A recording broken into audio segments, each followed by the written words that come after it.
Parliament సమావేశాలు వాడివేడిగా ప్రారంభమయ్యాయి. Parliament బయట విపక్ష ఎంపీలు ఆందోళన చేశారు. లైవ్లో చూద్దాం. Election to the committee is appointed a minister, he or she shall cease to be member thereof from the date of such appointment. C. That the chairperson of the committee shall be appointed by the speaker from amongst the members of the committee. 2.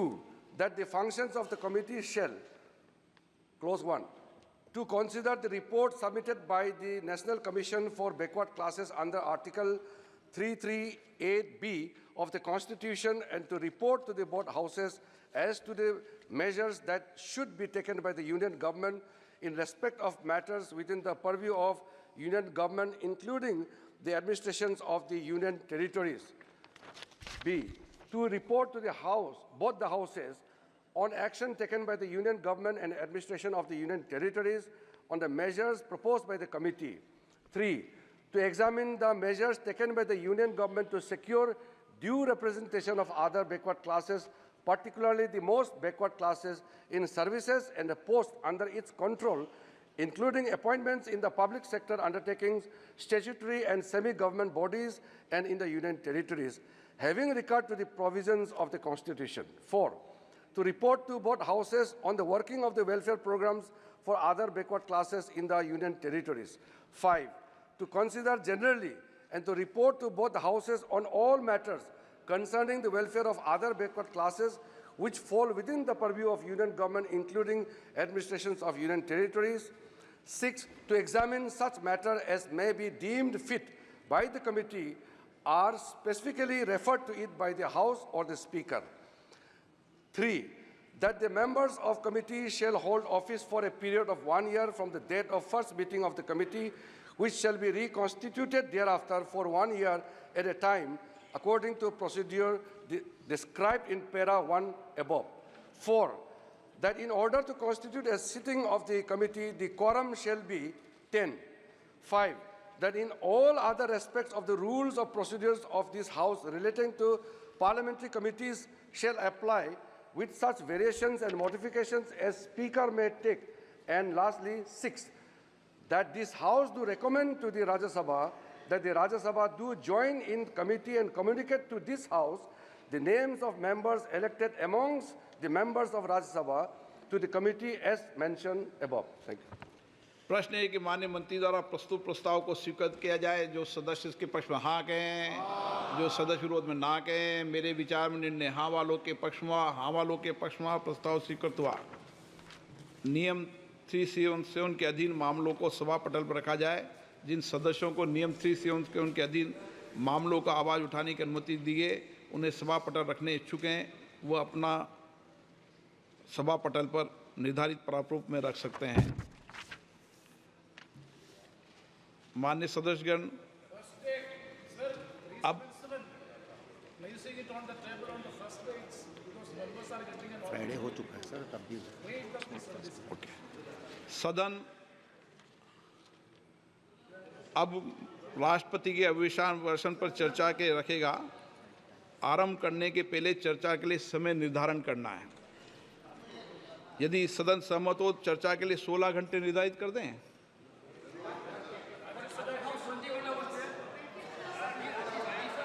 देर रात तक आज ही बैठना पड़ेगा।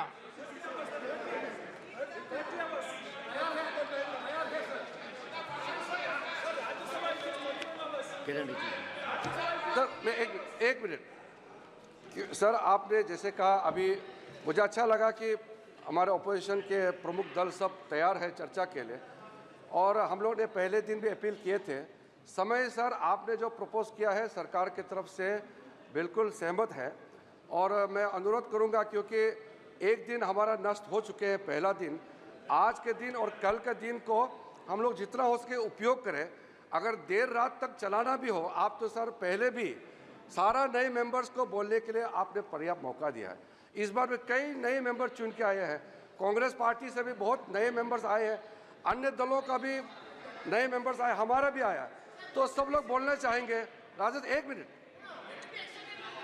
नहीं okay, नहीं okay, no state, वो ऐसे वो नहीं होगा ना, वो तय है सर। मेरा सिर्फ इतना ही रिक्वेस्ट है कि क्योंकि सब मेंबर्स, खास करके नए मेंबर्स को बोलने के लिए मौका बहुत अच्छा, ये एक हमारे लिए हाथ में है। हम तैयार हैं, आप देर रात चलाने से भी हम तैयार हैं। ओके, माननीय सरकार ने भी ये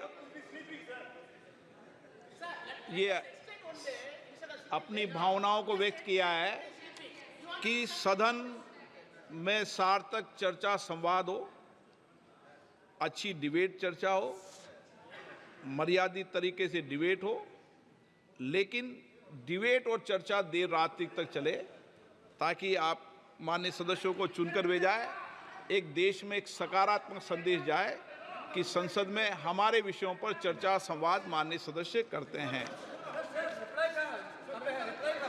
कल आज रात तक बैठो, अगर हाँ आप खड़े हुए थे, कुछ बोलना चाहते हैं माननीय राहुल गांधी जी? राहुल जी। धन्यवाद स्पीकर सर। हम चाहते थे कि नीट पे एक दिन का डिस्कशन हो।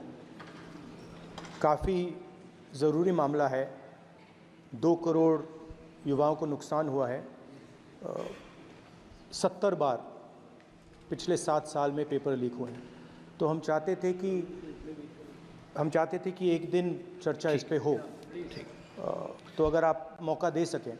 ठीक है, राष्ट्रपति अभिभाषण पर आप विषय रखें, क्योंकि हमने व्यवस्था दे चुके हैं पहले ही कि राष्ट्रपति भाषण के मध्य में न शून्यकाल होगा, न कोई स्थगन प्रस्ताव को लिया जाएगा। सर प्रेसिडेंट सर, तो जो पार्लियामेंट अध्यक्ष से- बनाता है वही प्रेसिडेंट होते हैं वेणुगोपाल जी। सर पार्लियामेंट से माननीय फिर सभापति बता देंगे, ये प्रेसिडेंट होते हैं ना साहब।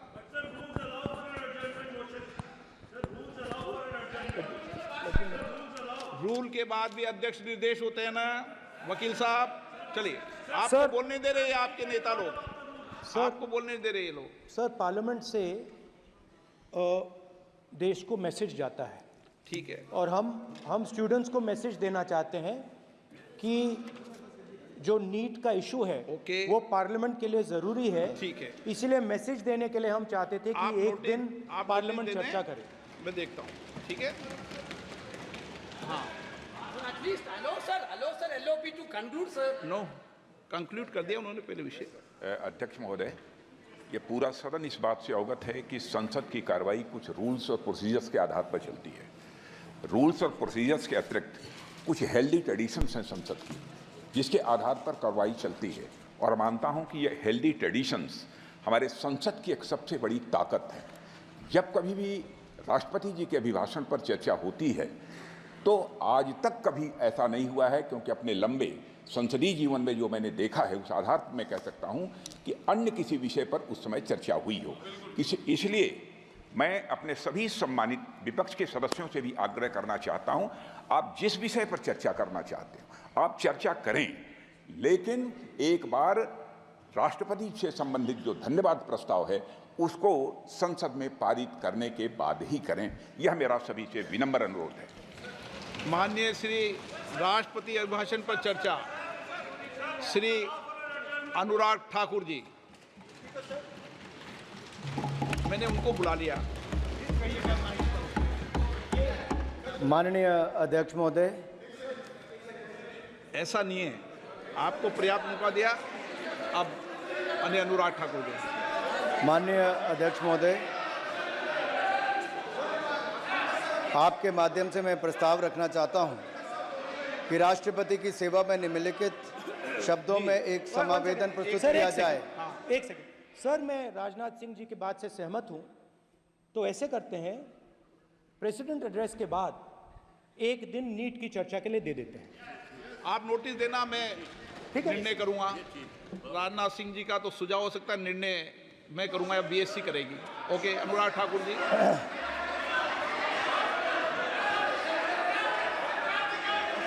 माननीय अध्यक्ष महोदय, आप नोटिस दे दें। मैं प्रस्ताव करता हूं कि राष्ट्रपति की सेवा में निम्नलिखित शब्दों में एक समावेदन प्रस्तुत किया जाए कि इस सत्र में संवेद लोकसभा के सदस्य राष्ट्रपति के उस अभिभाषण के लिए जो उन्होंने 27 जून 2024 को एक साथ संवेद संसद की दोनों सभाओं के समक्ष देने की कृपा की है, उनके अत्यंत आभारी हैं। माननीय अध्यक्ष जी, मैं आपका आभारी हूं कि आपने इस अवसर पर मुझे बोलने का अवसर दिया।